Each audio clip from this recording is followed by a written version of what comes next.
অনেক দিন আগের কথা। বিজয়নগর নামের এক গ্রামে রায়হান তার স্ত্রীর সাথে থাকতো। তাদের বিয়ের 1 বছর হয়ে গিয়েছে। তাদের একটি ছোট্ট 1 মাসের বাচ্চাও আছে। রায়হান গার্মেন্টসে চাকরি করত আর তার বউ বাড়িতেই থাকতো। একদিন রায়হানের স্ত্রী তার ছোট ছেলেকে ঘরে রেখে বাহিরে গেল পানি আনার জন্য। যখন প্রিয়াঙ্কা পানি এনে বাড়িতে যাচ্ছিল, তখনই সেখান দিয়ে একটা সাপ যাচ্ছিল। আর সেই সাপটা প্রিয়াঙ্কাকে ছোবল দেয়, আর সাথে সাথে প্রিয়াঙ্কা সেখানে মারা যায়। যে কারণে প্রিয়াঙ্কার আর বাড়ি ফেরা হলো না।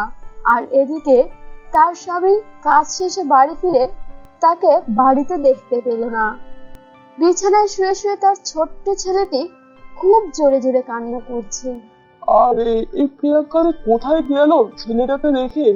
ছেলেটা যে কিভাবে চিৎকার করছে, কে জানে কখন গিয়েছে।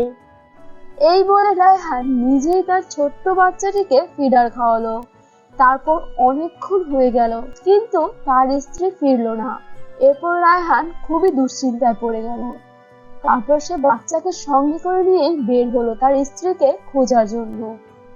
যেতে যেতে রাস্তার মাঝখানে দেখলো তার স্ত্রী মাটিতে পড়ে আছে, আর মুখ থেকে অনেক রক্ত বেরিয়ে আছে। এসব দেখে রায়হানের আর বুঝতে বাকি রইল না যে তার স্ত্রী দুনিয়া ছেড়ে চলে গিয়েছে। এতে রায়হান খুবই কষ্ট পায় আর সেখানে দাঁড়িয়ে দাঁড়িয়ে খুব কান্না করতে থাকে। রায়হান পুরোপুরি অসহায় হয়ে পড়ে আর ভাবতে থাকে যে তার এই ছোট্ট ছেলেটির এখন কি হবে, কে তার এই ছোট্ট ছেলেটিকে লালন পালন করবে। তারপর খুব কষ্টে রায়হান তার স্ত্রীর দাফন কার্য শেষ করে ছেলেকে নিয়ে বাড়িতে ফিরে। এভাবে রায়হানের কয়েকদিন কেটে গেল, কিন্তু তার ছেলের কারণে সে ঠিকভাবে কাজেও যেতে পারে না, যে কারণে সে কাজ ঠিকভাবে করতে পারছে না। রায়হানের দিনগুলো অনেক কষ্টেই যাচ্ছিল তার স্ত্রীকে ছাড়া, আর তার ছেলেকে লালন পালন করতেও তার কষ্ট হয়ে যাচ্ছিল। এই কারণে সে অনেক চিন্তা ভাবনা করে একটা বিয়ে করলো তার ছেলের লালন পালন করার জন্য। রায়হান যে মহিলাটিকে বিয়ে করেছে তার আগে থেকেই 5 বছরের একটা মেয়ে ছিল। সেই মেয়ের বাবা একটি দুর্ঘটনায় মারা গিয়েছে। মিতা, আমি কাজে যাচ্ছি, তুমি রিফাতের আর মিথিলার খেয়াল রেখো কিন্তু। তোমাকে আর এসব নিয়ে ভাবতে হবে না, ওরা তো আমারই সন্তান, তাই না? এখন যাও, তুমি তাড়াতাড়ি যাও, দেরি হয়ে যাচ্ছে। রায়হান অফিস যাওয়ার পর মিতা তার সৎ ছেলের সাথে খুবই খারাপ ব্যবহার করত। এতটুকু ছোট্ট বাচ্চাটিকে ঠিকভাবে খাবার পর্যন্ত দিত না। বাচ্চাটি ক্ষুধার চিৎকার করত। এভাবে খুব অবহেলায় লালন পালন করছিল রিফাতকে। আর এরকম ভাবে কেটে যায় 10টি বছর। রায়হানের সাথে সাথে রায়হানের সৎ বোন মিথিলাও অনেক বড় হয়ে যায়। আর মিথিলার বয়স ছিল তখন 15 বছর, আর রায়হানের বয়স 10 বছর। মিথিলা এত বড় হওয়া সত্ত্বেও তার ছোট্ট ভাই রিফাতকে খুবই অত্যাচার করত, কারণ মিথিলা এটা জানতো যে সে তার আপন ভাই না। এতটুকু ছোট্ট ছেলেকে দিয়ে সে ঘরের সমস্ত কাজ করিয়ে নিত। কি রে রিফাত, তুই এখানে বসে বসে খেয়েছিস? ঘরের কাজগুলো কে করবে? হ্যাঁ আপু, আমি খুবই ছোট, আমি কিভাবে সব কাজ করব বলো? আর আমি কাজ করলে তো আমার হাতে কিছু না কিছু ভেঙেই যায়। তারপর তো মা আমাকে খুব মারে। তারপর তুমি কেন আমাকে বলছো কাজ করতে? আমি তো ঠিকভাবে কাজ করতে পারি না আপু। কাজ করতে পারিস না? তাহলে শিখতে তো হবে নাকি? তোকে বসে বসে কে খাওয়াবে? ঘরের কাজগুলো ঠিকঠাক করে করে নে, না হয় তোর খবর আছে। মায়ের কাছে যেয়ে নালিশ করবো। মিথিলার মা আর মিথিলা রায়হানকে দিয়ে ঘরের সমস্ত কাজ করাতো। সে একটা বাচ্চা ছেলে হয়েও ঘরের সব কাজ করত। এরকম অত্যাচার সহ্য করতে না পেরে রায়হান একদিন বাড়ি থেকে বের হয়ে যায়। আমি আর বাড়িতে ফিরবো না। আমার মা আর আমার বোন আমার উপর খুব অত্যাচার করে, আমার খুব কষ্ট হয়। আমি ছেলে হয়ে কি ঘরের কাজ করতে পারি নাকি? তবুও আমাকে দিয়ে সব কাজ করে। আমার ভুল হলে আমাকে খুব মারধর করে। আমি আর বাড়িতে যাব না, এই জঙ্গলে থাকবো আজ থেকে। এভাবেই রিফাত বসে বসে খুব কান্না করতে থাকে। তখনই রায়হানের সামনে এক পরী দৃশ্যমান হয়। কান্না করো না রিফাত, তোমাকে এভাবে কান্না করতে দেখে আমারও খুব কান্না পাচ্ছে। একই, আপনি কে? আর আপনি আমার নাম জানলেন কিভাবে? আমি মায়াপুরী, আমি এই জঙ্গলেই থাকি। আমি তোমার সব কথা শুনে ফেলেছি। তুমি খুবই কষ্টে আছো তাই না? তোমার মা আর বোন তোমাকে খুবই অত্যাচার করে তাই না?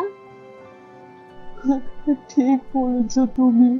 আমার মা আর আমার বোন আমার উপর খুব অত্যাচার করে, আর সেই অত্যাচার সহ্য করতে না পেরে আমি আজকে বাড়ি থেকে পালিয়ে এসেছি। আমি আর কখনো বাড়িতে যাব না।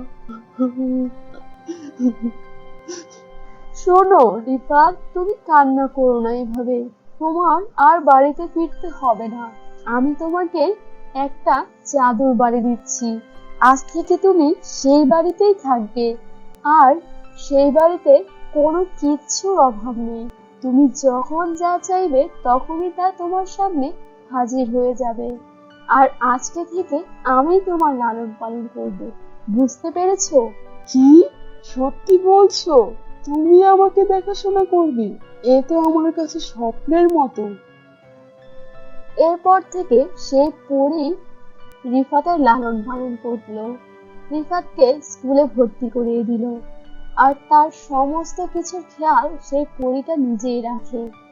পুরো তার মায়ের মতো তার খেয়াল রাখে। এভাবেই রিফাত খুবই বড় হয়।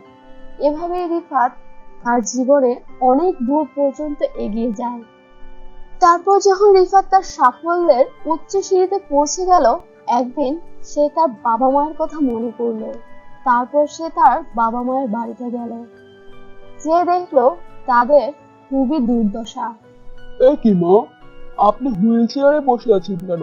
আপনার কি হয়েছে? তুমি বাড়ি থেকে বের হয়ে যাওয়ার পরের দিন সিঁড়ি থেকে পড়ে গিয়েছিলাম আর আমার পা ভেঙে যায়। সেদিনের পর থেকেই আমার এরকম অবস্থা। দেখো না, মেয়েটা কত বড় হয়ে গিয়েছে।